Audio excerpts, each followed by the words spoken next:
Chacune par son dessein, voici les trois personnes qui ont essayé de décrire la paix de Dieu.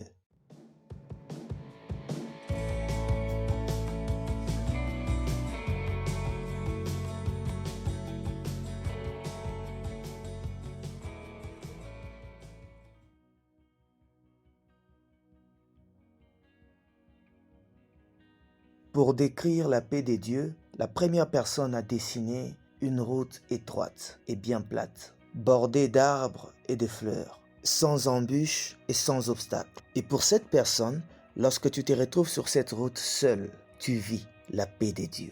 La deuxième personne, quant à elle, a fait un dessin un peu plus différent. Elle décrit la paix de Dieu par un dessin représentant un oiseau dans les airs, qui vole tout seul, sans embûches et sans obstacles. Un oiseau qui vole dans des altitudes et qui n'entend pas le bruit de la terre, le bruit des animaux sur terre. Et pour cette personne, lorsque tu te retrouves loin de problèmes, c'est ça, la paix de Dieu. La troisième personne nous fait un dessin bizarre et c'est ce dessin qui fait l'objet de notre réflexion parce que la troisième personne décrit la paix de Dieu par ses dessins. Et sur ces dessins, nous pouvons remarquer et constater plusieurs éléments. Alors, nous allons essayer de repérer tous les éléments qui sont dans ces dessins. Le premier élément que nous constatons sur ces dessins, c'est la grosse pierre au milieu de l'eau sur laquelle se trouve un oiseau. Et nous constatons aussi que l'eau dans laquelle se retrouve cette grosse pierre est remplie de crocodiles. Et puis il y a de chaque côté de cette rivière, si on peut appeler ça ainsi, il y a à gauche, il y a des lions et à droite, il y a des léopards. Et un dernier élément que nous pouvons constater, c'est derrière cet oiseau, il y a une très grande chute d'eau.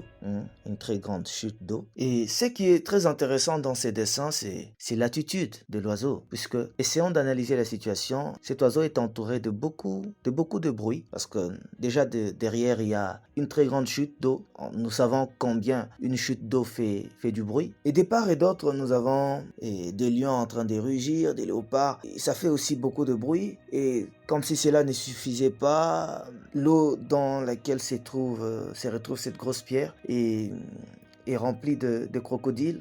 Mais malgré tout ça, l'oiseau est quand même posé sur la pierre au milieu de tous ces problèmes, au milieu de toutes ces difficultés, au milieu de ces prédateurs. Et pourtant, l'oiseau c'est l'attitude de l'oiseau qui nous plaît dans ces dessins, c'est cette tranquillité, cette sérénité.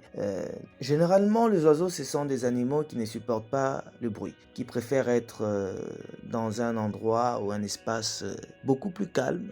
Mais c'est très bizarre de retrouver un oiseau au milieu de tous ces problèmes-là. Alors, essayons de comprendre le dessin de cette personne. Voyons ce qu'il désire nous enseigner au travers de ces dessins. L'oiseau sur ces dessins représente l'homme. Et derrière cet oiseau, il y a une très grande chute d'eau qui fait beaucoup de bruit. Et cela représente le problème de la vie de l'homme. Des problèmes tels que des factures impayées, des dettes non remboursées, des loyers en retard de paiement, des disputes dans les relations, les calomnies et les critiques des gens, les cris et les pleurs des enfants qui ne voient pas leurs besoins être satisfaits. Bref, cette chute d'eau représente tous les problèmes de ta vie qui t'empêchent de dormir, tous ces problèmes qui te font passer des nuits blanches, tous ces problèmes qui te font manquer la paix, ces problèmes qui deviennent insupportables dans ta tête. Ça fait beaucoup de bruit dans ta tête qui manque de solution. Et de part et d'autre, sur la terre ferme, nous voyons des lions et des léopards. Cela représente les ennemis de ta vie, des ennemis que tu connais. Les gens qui te combattent, qui veulent ta mort, qui veulent te voir échouer, qui veulent te dévorer. Ces lions et ces léopards représentent tous les ennemis de ta vie que tu as déjà démasqués. Que ce soit dans ta famille, dans ton quartier ou même dans le milieu professionnel. Et voilà, toutes ces personnes qui attendent trouver une occasion, une opportunité pour te faire disparaître. Et plus près de l'oiseau, juste en bas, dans cette eau, il y a des crocodiles.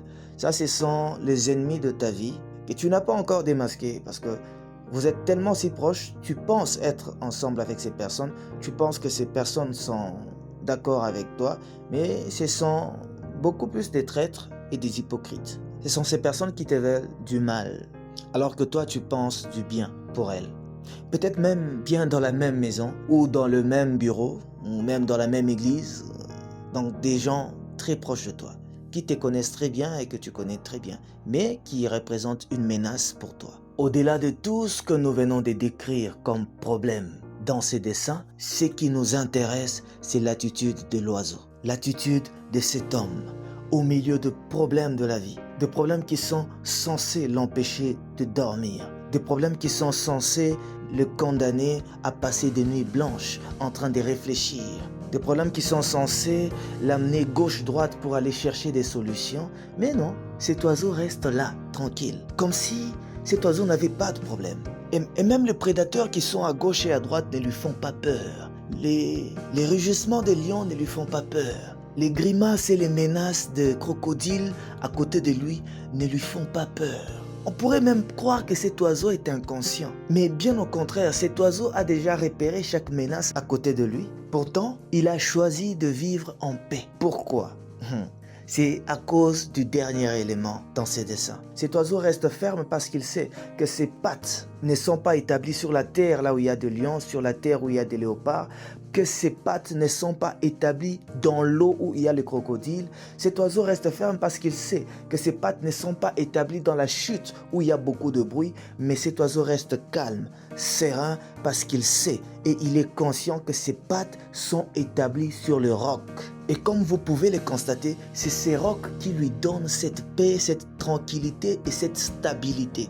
Stabilité spirituelle, émotionnelle, la stabilité sociale. Au-delà de tous ces problèmes, cet oiseau reste confiant, calme et serein. Il sait où sont établies ses pattes. Ces rochers représentent le fondement de sa foi, puisque ces rocs, c'est Jésus-Christ. Par cette réflexion, je viens te dire que le shalom de Dieu, c'est la paix que Dieu nous donne, même au milieu de problèmes, même au milieu de difficultés. Le shalom de Dieu, c'est une paix différente de celle que les hommes et le monde nous donnent. Pour les hommes, la paix, c'est l'absence de problèmes, c'est l'absence de conflits, c'est l'absence de difficultés, mais le shalom de Dieu, c'est la paix même au milieu de problèmes, même au milieu de conflits, même au milieu de difficultés. Le shalom de Dieu, c'est la paix dans l'abondance, tout comme dans la disette. Et avec Dieu, tu n'as pas besoin de résoudre tous les problèmes de ta vie ou de satisfaire tous les besoins de ta vie pour vivre en paix.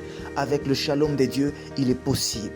Même au milieu de ces problèmes, au milieu de ces questions qui manquent de réponses, au milieu de ces problèmes qui manquent encore de solutions, au milieu de ces maladies, au milieu de cette pauvreté, de ces chômages, au milieu de cet échec, il est possible de vivre en paix. Et la seule personne qui puisse te garantir cette paix, c'est Jésus-Christ.